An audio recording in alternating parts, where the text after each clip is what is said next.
Assalamualaikum warahmatullahi wabarakatuh.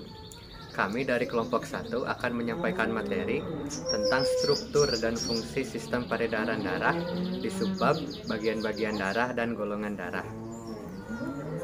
Kalau kita terjatuh atau terluka, tubuh kita biasanya mengeluarkan darah kan? Nah, apa sih darah itu? Darah adalah jaringan ikat yang terspesialisasi sebagai tempat sel-sel darah dengan matriks cair yaitu plasma darah dalam bentuk koloid. Nah, terus fungsi darah itu apa?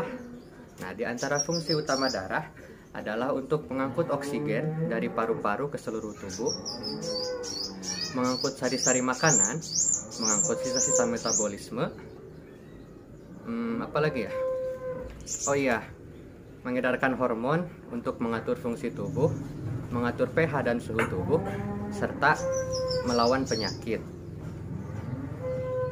Nah, banyak kan fungsi darah itu. Oleh karena itu, kita harus menjaga kesehatan darah kita. Selanjutnya akan ada penjelasan materi tentang penyusun darah, sistem penggolongan darah, serta transfusi darah. Yuk disimak. Penyusun jaringan darah antara lain plasma darah sekitar 55% dan sel-sel darah sekitar 45%. Nah, di sini saya akan menjelaskan tentang plasma darah. Plasma darah adalah bagian cair darah yang terdiri dari yang pertama air sekitar 90%, yang kedua protein plasma darah yang berupa albumin sebagai osmoregulator, globulin sebagai penghasil antibodi, dan fibrinogen sebagai pembeku darah. Yang ketiga antibodi yaitu zat yang dihasilkan oleh globulin. Yang keempat zat makanan dan mineral seperti glukosa, dan yang terakhir sisa-sisa metabolisme seperti karbon dioksida. Nah, di sini saya juga akan menjelaskan tentang fungsi plasma darah. Fungsi plasma darah yang pertama adalah mengatur tekanan osmotik darah, mengangkut sisa-sisa metabolisme, mengangkut sari-sari makanan, dan yang terakhir mengedarkan hormon untuk mengatur fungsi tubuh. Sel-sel darah. Sel-sel darah dapat dikelompokkan menjadi 3 macam. Yang pertama, sel darah merah atau disebut juga dengan eritrosit. Sel darah ini berbentuk kepingan bikonkav tidak berinti yang berdiameter 8 mikrometer dan tebalnya 2 mikrometer, serta mengandung hemoglobin sehingga berwarna merah. Eritrosit memiliki masa hidup sekitar 120 hari dan sel yang sudah tua akan dirombak oleh hati. Sel ini berfungsi untuk mengangkut oksigen dan karbon dioksida. Yang kedua adalah sel darah putih atau disebut juga dengan leukosit. Sel darah putih ini adalah sel darah yang bentuknya berubah-ubah dan memiliki ukuran 10-12 mikrometer. Sel darah ini mempunyai ciri-ciri, yaitu memiliki inti, tidak mengandung warna atau bening, dapat bergerak secara ameboid, dan dapat melakukan diapedesis atau menembus kapiler darah. Fungsi leukosit adalah melindungi tubuh dari benda asing dan melawan penyakit atau antibodi. Leukosit ini dibentuk di sumsum tulang belakang dan jaringan limpa, serta berusia sekitar 12 hari.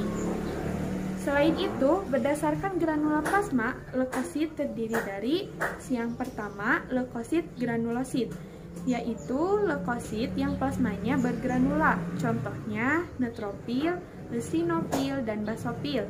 Yang kedua adalah leukosit agranulosit, yaitu leukosit yang plasmanya tidak bergranula, contohnya monosit, limfosit B, dan limfosit T. Darah atau trombosit adalah sel yang berbentuk kepingan tidak berinti berukuran 2-3 nanometer. Fungsi trombosit adalah sebagai sel yang berperan dalam proses pembekuan darah. Trombosit terbentuk dari megakariosit yang berasal dari sumsum tulang dan kemudian masuk ke kapiler darah dan berusia 5-9 hari. Trombosit yang sudah tua kemudian akan difagositosis oleh makrofag jaringan limfa. Golongan darah. Pada dasarnya sistem penggolongan darah pada manusia dibedakan menjadi 3 macam, yaitu sistem penggolongan darah A, B, dan O. 1. Sistem penggolongan darah A, B, dan O. Sistem penggolongan darah ini ditemukan oleh Karl Landsteiner, dipengaruhi faktor antigen, agglutinogen, dan antibodi agglutini. Agglutinogen adalah antigen yang menempel di permukaan eritrosit, sedangkan agglutini adalah antibodi yang terdapat pada plasma darah yang akan bereaksi dengan agglutinogen. Macam-macam golongan darah. Golongan darah A hanya memiliki antigen A pada sel darah merah dan antibodi B dalam plasma. Golongan darah B hanya memiliki antigen B pada sel darah merah dan antibodi A dalam plasma. Golongan darah AB memiliki antigen A dan B pada sel darah merah tetapi tidak memiliki antibodi A maupun B di dalam plasma. Golongan darah O tidak memiliki antigen A dan B pada sel darah merah tetapi punya antibodi A dan B di dalam plasma. Cara penentuan golongan darah. Jika darah seseorang ditetesi serum aglutinin A. Jika terjadi aglutinasi, maka darahnya adalah A atau AB. Jika tidak terjadi aglutinasi, maka darahnya adalah B atau O. Jika seseorang ditetesi serum aglutinin B. Jika terjadi aglutinasi, maka darahnya adalah B atau AB. Jika tidak terjadi aglutinasi, maka darahnya adalah A atau O. 2. Sistem penggolongan darah resus. Penggolongan darah resus ditemukan oleh Landsteiner dan Wigner pada tahun 1940. Penggolongan darah resus terbagi menjadi dua, yaitu resus positif. Resus positif apabila darahnya menggumpal jika diberi serum anti-RH. Resus negatif apabila darahnya tidak menggumpal jika diberi serum anti-RH. 3. Sistem penggolongan darah MN. Sistem penggolongan darah MN ditemukan oleh Landsteiner dan Levin melalui eksperimen berdasarkan beberapa orang yang berbeda golongan darahnya. Berdasarkan sistem penggolongan darah MN terbagi menjadi 3, yaitu 1. Penggolongan darah M apabila darahnya menggumpal jika diberi serum anti-M. Yang kedua, penggolongan darah N apabila darahnya menggumpal jika diberi serum anti-N. Yang ketiga, penggolongan darah MN apabila darahnya menggumpal jika diberi serum anti-M dan anti-N. Transfusi darah adalah proses penyaluran darah dari seseorang ke orang lain.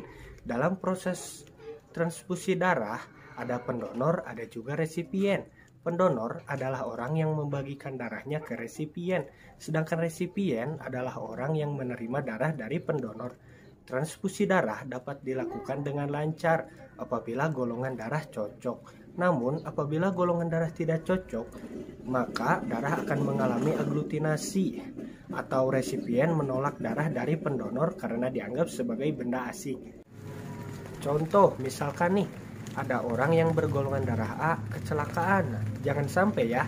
Nah, orang bergolongan darah A ini kecelakaan. Nah, kemudian dokter membutuhkan pendonor segera. Nah, maka si pendonor ini harus bergolongan darah A atau O. Nah, kalau resipien bergolongan darah B, maka pendonor harus bergolongan darah B atau O.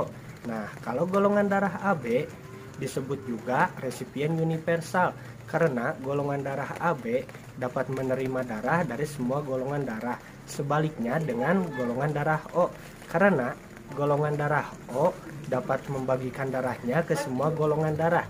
Tetapi golongan darah O hanya dapat menerima darah dari golongan O lagi. Jika resipien atau penerima resus positif, maka pendonor boleh resus positif ataupun resus negatif. Tetapi jika resipien resus negatif, maka pendonor harus resus negatif juga, tidak boleh resus positif. Pada kenyataannya, transfusi darah dari golongan darah yang tidak cocok sangat dihindari karena menimbulkan resiko yang besar.